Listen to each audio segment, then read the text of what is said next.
"I still want big fights," says Tyson Fury as he signs £80 million ESPN deal.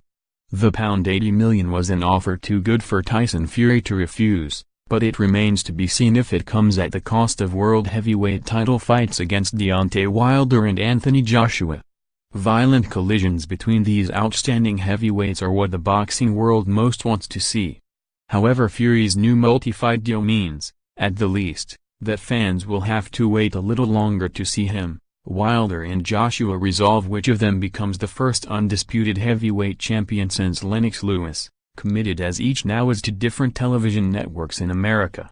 Promoter Frank Warren, however, insists the coup he has pulled off with ESPN makes those more likely, not less.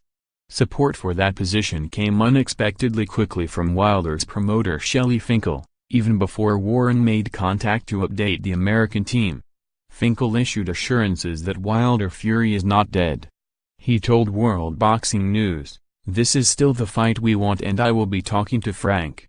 As it stands, the rematch of Fury's epic Los Angeles draw with WBC champion Wilder, which was heading for New York on May 18, is back on hold and there is no certainty as to who his next opponent might be. Fury said, "I will fight whoever Frank puts in front of me."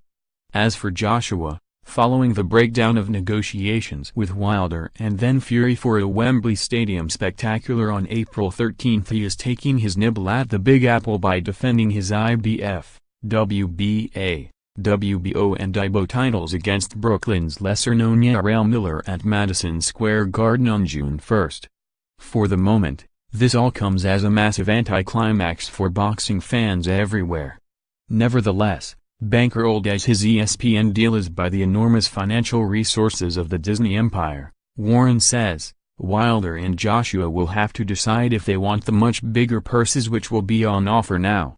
And how could Tyson turn this down?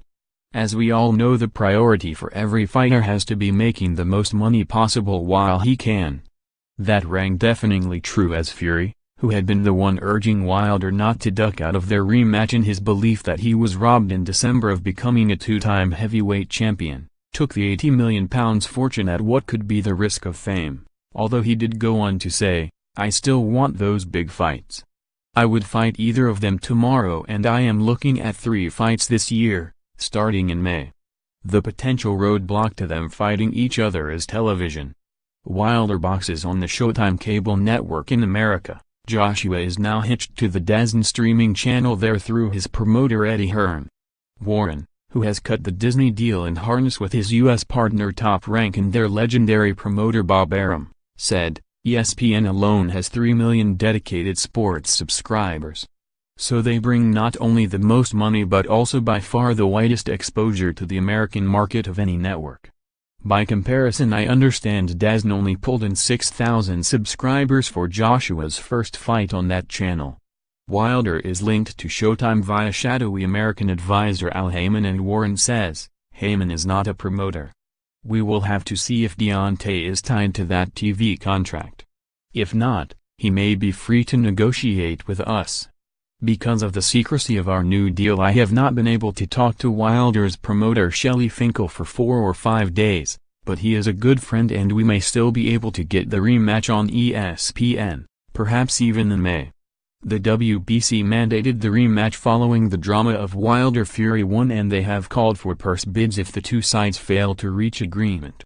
However, the date for those offers has lapsed twice and they could revert to Wilder defending their title against mandatory contender Dominic Breazeale, even though that American is in negotiation for a final eliminator against Dillian Whyte, who followed Wilder and then Fury in rejecting terms to fight Joshua at Wembley Stadium on April 13.